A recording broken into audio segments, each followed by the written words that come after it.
análisis de las noticias de Lucas y Clara, El Comercio. Hola, hoy vamos a meternos de lleno en un tema clave para Ecuador, la propuesta del Presupuesto General del Estado para 2025. Ya está en la Asamblea Nacional, y el análisis recién empieza. Así es, un presupuesto siempre es, digamos, una radiografía de las intenciones y los retos económicos. Nos basamos en lo que salió de la primera reunión de la Comisión de Régimen Económico, lo que reportó El Comercio principalmente. La idea es desglosar las cifras, las proyecciones y, ojo, una declaración sobre impuestos que ha dado mucho de qué hablar. Exacto. Entender qué se propone y qué debate está generando ya. Porque hay números grandes, planes importantes y, como decía, esta sorpresa fiscal justo cuando se habla de un déficit alto. Bueno, vamos a desglosar esto. Perfecto. Como decías, un presupuesto revela prioridades. Veamos qué nos dicen estos primeros números. Empecemos por lo más llamativo, ¿no? En la comparecencia del viceministro de Finanzas, Gary Coronel, se dijo algo muy claro. Para 2025 no se contemplan reformas tributarias. Nada de subir impuestos ni crear nuevos. Exacto. Y eso es lo interesante, porque se da en un contexto donde, el propio gobierno admite un déficit fiscal considerable. Hablaban de unos 5.625 millones de dólares estimados a agosto. Eso es. Es una brecha importante. Claro, entonces, si no piensas recaudar más por impuestos, la pregunta salta sola, ¿no? ¿De dónde va a salir la plata para cubrir esos casi 6.000 millones? Ahí está el kit de la cuestión. La estrategia que declararon, al menos por ahora, se basa en dos cosas. Endeudamiento, nuevo endeudamiento y, la palabra mágica, optimización del gasto público. O sea, buscar ser más eficientes, recortar donde se pueda. Deuda y optimización. Una fórmula conocida, sí, pero siempre difícil de aplicar. ¿Y sobre qué bases económicas se arma este plan? Las proyecciones son fundamentales, ¿verdad? Totalmente. Presentaron los supuestos macroeconómicos.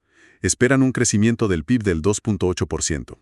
Estiman el precio del barril de petróleo, el ecuatoriano, en $62.2 y una producción de casi 170 millones de barriles al año. Esos son los pilares. El precio del petróleo, $62.2. Con lo volátil que está todo, ¿no te parece un poco optimista? ¿Se cuestionó eso? Sí, claro. Fue uno de los puntos que más preocupó a los asambleístas. El riesgo del precio del petróleo es un clásico en Ecuador. Preguntaron si 62.2 era realista, conservador o quizá demasiado alegre. Si el precio baja, afecta todo. Claro, impacta directo en los ingresos y, más presión para el déficit y más necesidad de deuda. O sea, la estrategia de no subir impuestos se complica. Exactamente. Y no olvidemos el monto total del presupuesto. 41.000 millones de dólares. Es una cifra que te da la escala de todo esto. Ahora, aquí es donde se pone bueno. ¿A dónde va todo ese dinero? ¿Cuáles son las grandes prioridades de gasto? Siempre es revelador ver los egresos. Las tajadas más grandes van a sectores clave. Educación a la cabeza, con unos 7.188 millones proyectados. Le sigue salud, con casi 4.900 millones. ¡Wow! Son cifras enormes. Casi 12.000 millones solo entre esas dos. Parece que hay un fuerte énfasis social, al menos en el papel. Sí, eso parece indicar. Luego viene defensa con unos 2.100 millones, bienestar social con una cifra similar y asuntos internos que incluye seguridad con unos 2.200 millones. Esas 5 áreas se llevan una buena parte. Viendo eso y sabiendo que no habrá nuevos impuestos, se entiende la magnitud del reto financiero. Mantener esos gastos requiere que todo lo demás funcione perfecto. Crecimiento, petróleo, deuda, optimización. Precisamente. Y esas dudas, ese ¿funcionará todo?, dominaron las preguntas en la comisión. Más allá del petróleo, les preocupaba la sostenibilidad del déficit. O sea, ¿se puede vivir con un hueco de 5.000 millones año tras año? Es la gran pregunta. Una cosa es un año malo, otra es proyectarlo así siempre.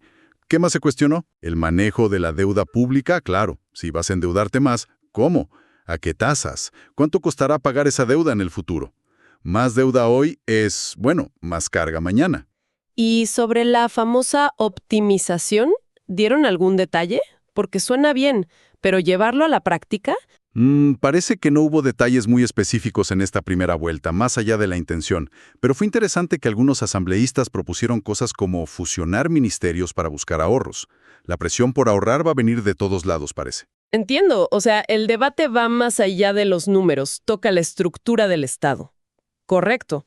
Es la tensión de siempre, pero quizá más fuerte ahora. ¿Cómo atender las necesidades sociales, que son enormes, sin quebrar la alcancía a futuro, con deuda o déficits crónicos? Un equilibrio muy, muy delicado. Cambiemos al otro lado, los ingresos. Si no hay reforma fiscal, ¿de dónde sale el dinero? Además de la deuda y el petróleo. La recaudación de impuestos actual. Esa fue otra parte clave. Habló alguien del SRI, Mauricio Coronado. No esperan un salto gigante, pero sí un crecimiento moderado. ¿De cuánto hablamos? ¿Alguna cifra? Proyectan un aumento del 2.7% en la recaudación para 2025, pasando de unos 20.200 millones a unos 20.700 millones. Son algo más de 500 millones adicionales. Un 2.7%. ¿Y cómo se logra eso sin cambiar las reglas? Según explicaron, viene de dos lados. Más retenciones en la fuente, lo que quizás sugiere más actividad económica formal, y más recaudación por importaciones. Básicamente, apuestan a que la economía crezca a ese 2.8% que proyectan y que eso solito genere un poco más de impuestos. Interesante. O sea que esa proyección de ingresos depende directamente de que se cumpla la proyección de crecimiento. Si la economía no tira como esperan, adiós a ese ingreso extra. Otro punto conectado. Todo está atado, sí. Y a esto hay que sumarle la inversión pública.